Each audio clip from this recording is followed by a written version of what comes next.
Balikbayan box galing US mga lodi. Yan ang maagang pamasko natanggap ko. Well, wala naman akong relative sa US mga lodi, pero meron tayong tropa dyan. Walang iba kundi si paring Raymond. Kung maaalala nyo, siya rin yung nagpadala sa akin ng sapatos tapos ng mga damit. Ang kaso hindi pa siya nakontento. So ngayon, isang malaking balikbayan box ang pinadala niya sa akin. At sakto, nagkaroon ako ng regalong bubuksan.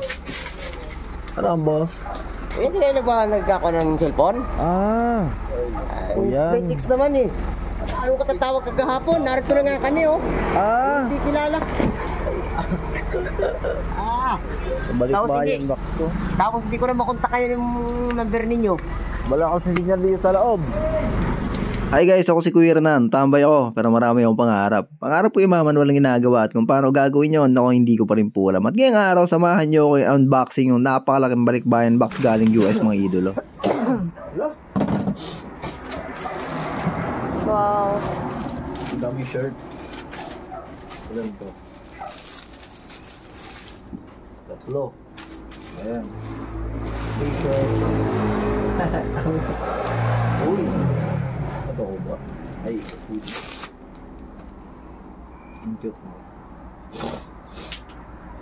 Yan totoo, na-expect ko sanang dumating to by January pa. Kasi ang iniisip ko, madedelay yung mga cargo kasi medyo may kaguluhan nga sa Middle East, diba? Pero yun na nga't napaagat, sumakto pa nga bago dumating ang Pasko, andito na siya. At literal na medyo nakaka-overwhelm nga talaga pala makatanggap ng balikbayan box kasi sobrang daming laman at sari-sari. Makikita nyo, napakaraming lapis sa ibabaw. At syempre dahil alam ni paring Raymond na mahilig ako magbasa, is pinadala niya rin ako ng maraming libro. Meron din mga laruan para sa bata at meron din mga sapatos at meron din ito. Hindi ko alam kung para kanino to pero feeling ko bet ko.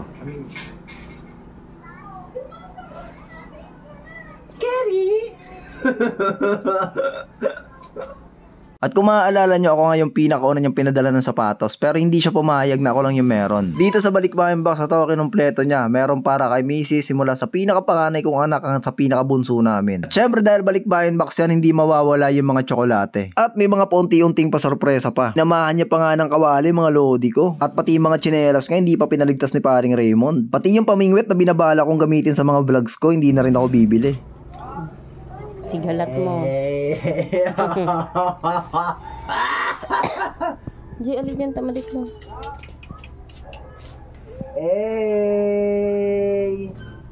Pinagkasya talaga ni Kuya Raymond. Talaga ni Raymond eh. Dala. Literal na surprises after surprises talaga mga lodi. Nakaligtas na naman ako sa pagbili ng sapatos ng mga bata.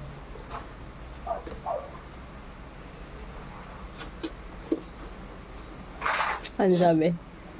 Sana makatulong itong munti kong handog para sa pag-edit mo. Galingan mo at palagi yung pilihan ng higitan ng lumo. Palagi din natin pilihan ng maging biyaya at pagkapala sa kapwa natin. Sheesh! Oh my God! Ito na. Ito yung oh my God.